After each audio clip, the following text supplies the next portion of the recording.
জুলাই হত্যাকাণ্ডে মৃত্যুদণ্ড পাওয়া শেখ হাসিনা ও আসাদুজ্জামান খান কামালকে ভারত ফেরত দেবে কিনা তা এখন কোটি টাকার প্রশ্ন।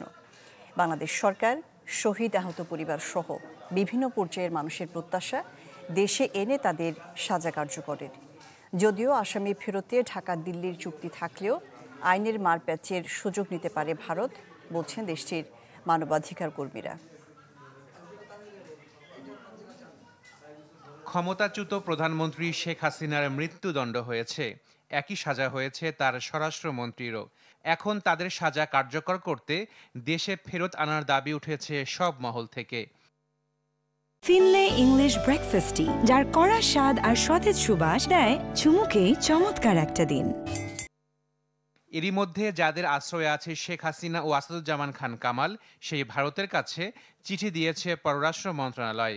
বলা হয়েছে, প্রত্যর্পণ চুক্তির আওতায় দিল্লি যদি তাদের হস্তান্তর না করে তা হবে অবন্ধুসুলভ আচরণ এবং ন্যায় বিচারের প্রতি অবজ্ঞা। ভারতের পক্ষ থেকে এর সরাসরি উত্তর মেলেনি, নিয়েছে কৌশলী অবস্থান। বাংলাদেশ ও ভারতের মধ্যে প্রত্যর্পণ চুক্তি হয় 2013 সালে। এতে বলা আছে, মামলা হলেই কোনো আসামিকে ফেরত যাওয়া যাবে। এছাড়া অভিযুক্ত দোষী সাব্যস্ত অথবা কমপক্ষে 1 বছর কারাদণ্ড হলেও প্রত্যর্পণ অপরাধের আওতায় পড়বে তা। তবে এক্ষেত্রে কিছুটা ফাঁকও রাখা হয়েছে। প্রত্যর্পণ আবেদন খারিজ হতে পারে যদি অভিযোগ রাজনৈতিক উদ্দেশ্যে হয়। কোনো পক্ষ যদি মনে করে অভিযোগ সরল বিশ্বাস বা ন্যায় বিচারের জন্য আনা হয়নি, তাহলে প্রত্যর্পণের আবেদন খারিজ হতে পারে। যদিও হত্যার উস্কানি, গুম, অপহরণের মতো অপরাধকে রাজনৈতিক ধারার বাইরে রাখা হয়েছে। চিফ প্রসিকিউটর বলছেন, প্রত্যর্পণ চুক্তি ছাড়াও সরকারের কাছে আরও একটি পথ আছে মৃত্যুদণ্ডাদেশ পাওয়া 2 জনকে ফেরত পাওয়ার। সেটি হলো ইন্টারপোলের সহায়তা নেয়া। ভারত সরকার যদি আইনের শাসন, ন্যায় বিচারের প্রতি শ্রদ্ধাশীল হয়, তারা সেই আসামিদেরকে ফেরত প্রদান করবেন। বাংলাদেশের একটা ট্রাইব্যুনাল থেকে, উপযুক্ত আদালতের থেকে তাদের মৃত্যুদণ্ড প্রদান করা হয়েছে। তাদেরকে ইন্টারপোলের মাধ্যমে গ্রেপ্তার করে বাংলাদেশে এনে সেই সাজা কার্যকর করা যেতে পারে।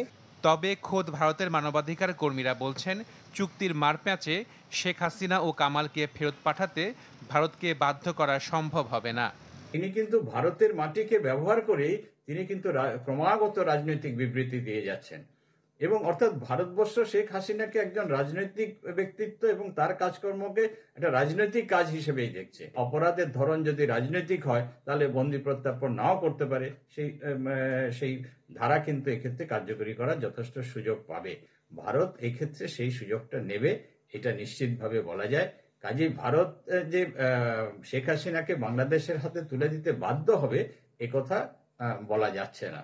অন্তর্বর্তী সরকার ক্ষমতায় আসার পর থেকেই ঢাকা দিল্লি সম্পর্কে খুব একটা উষ্ণতা আনা যায়নি, বরং ঢাকার অনুরোধ উপেক্ষা করে ভারত ও আন্তর্জাতিক গণমাধ্যমে বক্তব্য দিয়ে আসছেন ক্ষমতাচ্যুত প্রধানমন্ত্রী শেখ হাসিনা।